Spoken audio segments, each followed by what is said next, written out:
میرے بھائیوں اور میری بہنوں، زندگی بہت مختصر ہے، بہت مختصر ہے۔ یہ جو ہمیں اتنی لمبی لمبی دکھائی دے رہی ہے، اتنی لمبی لمبی نہیں ہے۔ موت ہمارے سر پر ہے۔ یہ جو موت ہمیں اتنی دور دکھائی دے رہی ہے نا، اتنی دور نہیں ہے۔ یہ جو اللہ رب العزت کی ذات ہمیں وہ 7ویں آسمانوں پہ فیل ہوتی ہے نا، وہ 7ویں آسمانوں کے ساتھ ساتھ تمہارے قریب بھی ہے، تمہارے رگ کے قریب ہے، تمہاری ایک ایک سانس کو کاؤنٹ کر رہا ہے، تمہارے ایک ایک دھڑکن کو کاؤنٹ کر رہا ہے، تمہاری ایک ایک سوچ کو وہ جانتا ہے۔ وہ خیالات جو تم دل میں سوچتے ہو، تمہارے وہم و گمان میں بھی ایک چیز نہیں ہوتی، وہ تیرے رب کے علم میں چلی جاتی ہے۔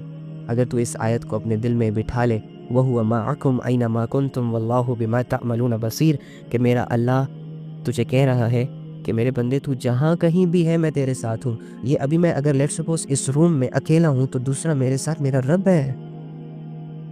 میرا رب میرے ایکشنز کو دیکھ رہا ہے، میرا رب میری باتوں کو سن رہا ہے، میں کیوں بول رہا ہوں، میں نے آپ لوگوں کو کیوں اکٹھا کیا ہوا ہے، میری نیت کیا ہے، میرا رب اس سے بھی واقف ہے۔ ظاہری اعتبار سے مجھے نظر نہیں آئے گا، لیکن اس کی ذات میرے ساتھ موجود ہے۔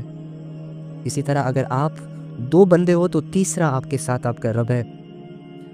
آپ ایک دوسرے کے ساتھ کیا کر رہے ہو، آپ کے رب کی آپ پر نظر ہوگی۔ تم کیا سوچ رہے ہو ایک دوسرے کے بارے میں، اچھا سوچ رہے ہو، برا سوچ رہے ہو ایک دوسرے، اللہ رب العزت کی اس پر نظر ہوگی۔ گناہ کرتے ہوئے تو یہ مت سوچا کر کہ تو اکیلا ہے، تیرے ساتھ دوسرا تیرا رب ہوتا ہے۔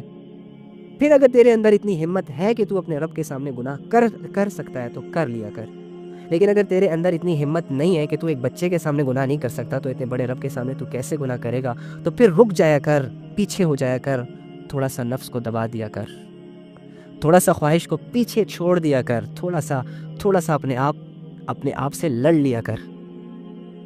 دیکھ، جب انسان کے سامنے ایک گناہ آتا ہے نا، لیٹ سپوز بے حیائی یا لیٹ سپوز زنا کا ایک آپشن آیا ہمارے سامنے، کوئی نہیں ہے، کیا یہ آپشن ساری عمر میرے سامنے رہے گا؟ کیا میں ساری عمر زنا کروں گا؟ کیا میں ساری عمر زنا کی لذت سے لذتیں اٹھاتا رہوں گا؟ نہیں نا۔ آدھے گھنٹے کی بات ہوگی یا 20 منٹ کی بات ہوگی یا 5 منٹ کی بات ہوگی یا 1 گھنٹے کی بات ہوگی، وہ انوائرمنٹ چینج ہو جائے گا، میں کسی دوسرے انوائرمنٹ میں چلا جاؤں گا۔ تو یہاں میرا امتحان ہوگا۔ اگر میں یہ آدھا گھنٹہ، 1 گھنٹہ، 20 منٹ تھوڑا کنٹرول کر لوں، تھوڑا سا سوچ لوں کہ میرے رب کی مجھ پر نظر ہے، تو ماحول تو چینج ہو جائے گا، لیکن میں بچ جاؤں گا۔ لیکن اگر اسی ماحول سے میں نے فائدہ اٹھا لیا، شیطان کے اس جال میں آ گیا، تب بھی یہ انوائرمنٹ چینج ہو جائے گا۔ تم ساری عمر یہ نہیں کرو گے، تمہارے سامنے نئی چیزیں آ جائیں گی، لیکن تمہیں گزرے ہوئے وقت پر افسوس ہوگا، گزرے ہوئے گناہ پر جو تم نے کیا ہوگا اس پر افسوس ہوگا، ندامت ہوگی، وہ تمہاری زندگی کو ڈیمیج کر دے گی، وہ تمہاری زندگی میں موجود تمہارے سکون کو کھا جائے گی، تمہیں اکیلا کر دے گی، تم کمزور پڑ جاؤ گے، اللہ رب العزت کو تم سے دور لے جائے گا۔ پھر اللہ تمہارے قریب ہوں گے، لیکن تمہارے دل کے اندر یہ احساس پیدا نہیں ہوگا کہ میرا رب میرے قریب ہے۔ پھر اللہ بالکل شارک سے بھی زیادہ قریب ہوں گے، لیکن تیرے دل میں ایک لہر بھی ایسی نہیں ہوگی جو تجھے یہ ریئلائز کروا سکے کہ تیرے رب کی تجھ پر نظر ہے میرے بندے، اور تو پھر اپنی زندگی اپنی منمانیوں سے جیے گا، اور تیری منمانیاں تجھے ہمیشہ برباد کریں گی، تجھے کبھی بھی کامیاب نہیں کر سکتی۔ وقتی سکون کی خاطر تو اپنے ہمیشہ کے سکون کو برباد کر دے گا، وقتی لذت کی خاطر تو اپنے ہمیشہ کی لذت کو برباد کر دے گا، تھوڑے سے نفع کے لیے تو ہمیشہ کا نقصان اپنے لیے جمع کر لے گا، مخلوق کو راضی کرنے کے لیے اپنے اللہ کو ناراض کر دے گا۔ تیری منمانیاں تو یہ ہے، تو یہی سب کچھ کر سکتا ہے۔ اگر اللہ کی توفیق تجھ سے ہٹ جائے، اگر اللہ کی رحمت تجھ سے ہٹ جائے، اگر اللہ کی مدد تجھ سے ہٹ جائے، خدا کی قسم یہ دنیا والے تجھے نوچ نوچ کے کھا لیں گے، یہ گناہوں کا بوجھ تجھے دبا دبا کے زمین کے اندر لے جائے گا۔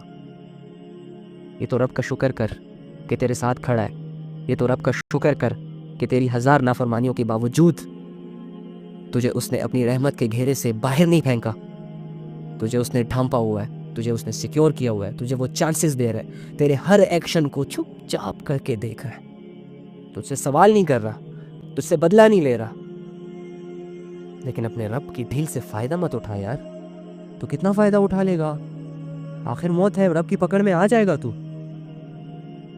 تو کتنا کما لے گا؟ آخر موت ہے، تو سب کچھ چھوڑ دے گا اپنے بچوں کے لیے، اپنے بیوی بچوں کے لیے، اپنے دوستوں کے لیے۔ لوگ مزے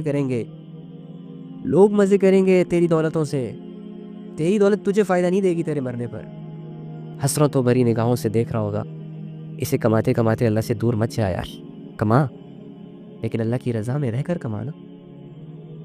دنیا حاصل کر. کس نے منع کیا تجھے؟ تجھے تیرا رب کہہ رہا ہے کہ اگر مجھ سے دعا بھی کرنی ہے نا تو صرف آخرت نہ مانگ. اللہم ربنا آتنا فی الدنیا وفی الآخرۃ حسنۃ وقنا عذاب النار. اللہ ہی تجھے گائیڈ کر رہے ہیں کہ میرے بندے پہلے دنیا کی آسانیاں طلب کر. اپنی محنتوں پر یقین نہ رکھ کہ تجھے تیری اسٹرگل کامیاب کرے گی. مجھ سے دنیا مانگ، میں تجھے دنیا دوں گا، اور جب میں جو دنیا تمہیں دوں گا تو اس دنیا میں تیری عزت بھی ہوگی، تیری سیلف رسپیکٹ بھی ہوگی، تو پرسکون بھی رہے گا، تو سیٹسفائیڈ بھی رہے گا، تو خوش بھی رہے گا، تجھے گلے شکوے نہیں ہوں گے تیری لائف سے. لیکن وہ دنیا جو تم میری نافرمانی میں رہتے ہوئے کماؤ گے، وہ کام جو تم مجھے اگنور کر کے اپنی منمانیوں سے کرو گے، ہو سکتا ہے وقتی طور پر وہ تمہیں فائدہ دے دے، ہو سکتا ہے تمہاری لائف ویل سیٹلڈ بھی بن جائے، ہو سکتا ہے تم اپنے لیے ایسے نقشے جمع کر لو جس سے لوگ تمہارے لیے واہ واہ کریں، تالیاں بجائیں، اور تم اپنے آپ کو اندر سے کامیاب سمجھو. لیکن کچھ ہی وقت گزرنے کے بعد تم تنہائیوں کا شکار ہو جاؤ، بے سکونی